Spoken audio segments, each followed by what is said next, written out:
sa mga matang nakakakita ng katotohanan. Subalit ang puso mo ay tila babulag sa takbo ng oras na lumisan. Paano nga ba iiwas sa kasalukuyan kung ang puso mo ay naiwan sa sugat ng nakaraan?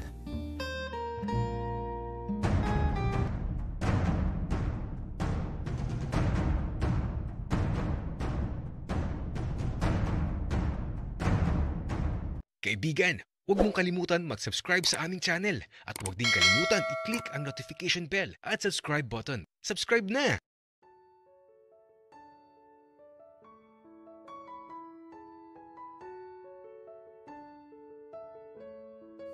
Sa gabing maliwanag ang buwan, isang gabing di ko lubos maunawaan. Ewan ko ba, pero parang matagal na kaming magkakilala ni Teo. Magaan kasi yung loob ko sa kanya. Pakiramdam ko ligtas ako kapag kasama ko siya. Mahirap man unawain ang nararamdaman ko pero isa lang ang sigurado ako. Masaya ako sa gabing ito.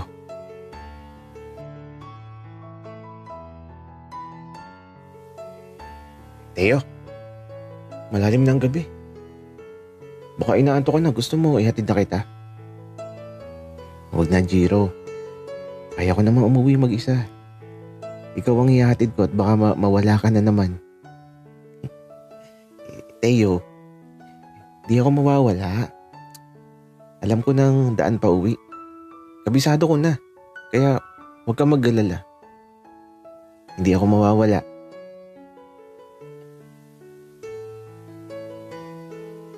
Habang nagsasalita ako, nakatitig lang sa mga mata ko si Teo. Pero bakit ganun? Tila ba hindi masaya ang mga mata niya? Tila ba nababalot ng alinlangan? Teo, bakit parang ang lungkot ng mga mata mo? Okay ka lang ba? Jiro, okay lang ako. Sige na, tara na umuwi. Sige Teo, bukas na lang ha. Magkita na lang ulit tayo. Ngumiti lang si Teo at tumalikod na. Hindi siya sumagot sa sinabi ko. At habang pinagmamasdan ko siyang papalayo, ewan ko ba pero nalulungkot ako. Tapos, di na siya lumingon. Kaya naman sinundan ko si Teo. Malayo ang pagitan naming dalawa. Tapos eto, nagtataka ako. Kasi hindi siya papunta sa hotel na tinutuluyan niya. Saan kaya siya patungo? Habang nakasunod ako sa kanya, iniisip ko kung saan siya patungo. Tapos, pumasok siya sa Alpha 11 at eto, sumilip lang ako sa salamin at nakita ko siyang bumili ng kandila. Saan kaya niya gagamitin yun? At eto paglabas niya, nakasunod pa din ako kaya lang bigla siyang lumingon.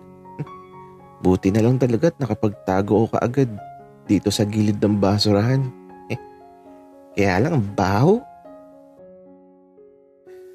Muntik na ako dun Pero teka, saan ba patungo si Teo? Kaya sumilip ako sa gilid ng basurahan. At aba, nawala na siya sa paningin ko. Kaya ito, nagmadali na ako. Mabilis ako naglalakad habang hinahanap si Teo. At aba, nandito na pala ako sa malaking puno. At si Teo ayun. Nakita ko na din.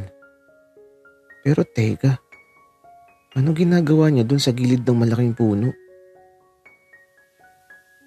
Nakaupo siya sa gilid ng malaking puno tapos sinindihan niya yung kandila na binili niya.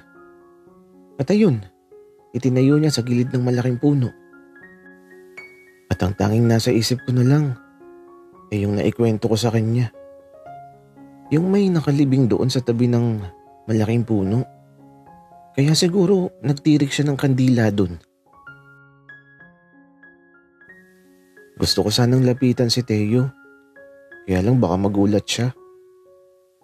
Hindi ko na siya abalahin. Alam kong pagod na din kasi si Teo. Bukas na lang ako mangungulit sa kanya. Kaya eto, pauwi na ako.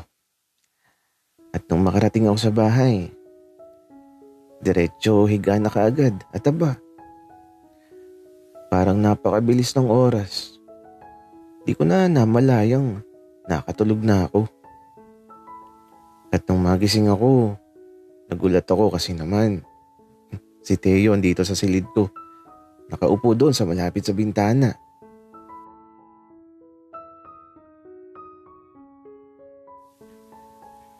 Teo, kanina ka pa ba dito?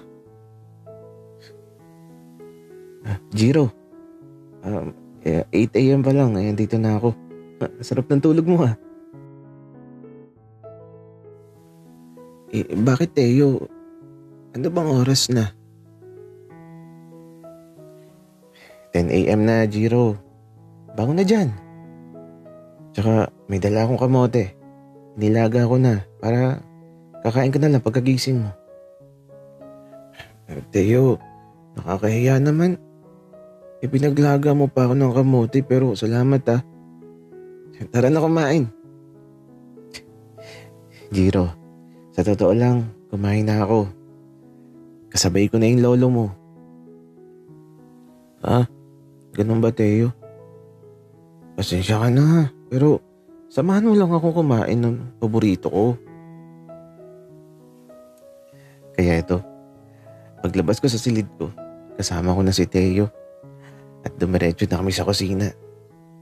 At mula sa lamesa, may nakataob na planggana. At nung itaas ko ang planggana, nakita ko na kaagad ang mga nilagang kamote. Naupo na kami kaagad. At sabay na kaming nagkape ni Teo.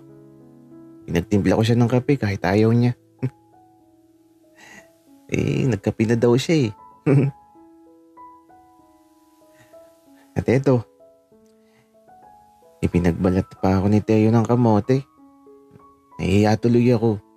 Sabi ko nga ako na lang at kaya ko naman. Pero sabi naman ni Teo, masarap daw ang kamote kapag iba ang nagbabalat.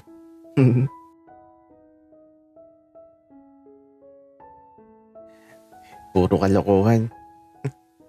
Di naman totoo yun. Sabi-sabi lang. Teo, kamusta ka pala kagabi? Nakatulog ka din ba ng kaagad nung pagka-uwi mo? Ako kasi, diretso uwi. Tapos, diretso higa. Ikaw ba? Jiro, ganun din. Diretso uwi lang tapos natulog na. Ganun ba? Wika ako. Nagtataka ako. Bakit di niya binanggit yung pagtitirik niya ng kandila? Pero, di na mahalaga yun. Ang mahalaga ngayon, nandito na siya. Jiro, teka. Huwag kang gagalaw. Bigla na lang hinawakan ni Teo ang pisngi ko. Tapos, parang may tinanggal siya malapit sa labi ko. Ayan, wala na Jiro. May kamote ka sa pisngi eh. Napangiti na lang ako. Nakakahiya kasi. Pero teka nga, bakit ba ganito si Teo? Napaka-sweet niya tapos laging nakangiti at nakatitig sa mga mata ko. Jiro, nagmahal ka na ba o nagka-jowa ka na? Wala pa, Teo. Bakit mo natanong? wala naman, zero. Ah, okay. Wika ako. Pero bakit niya yun natanong sa akin?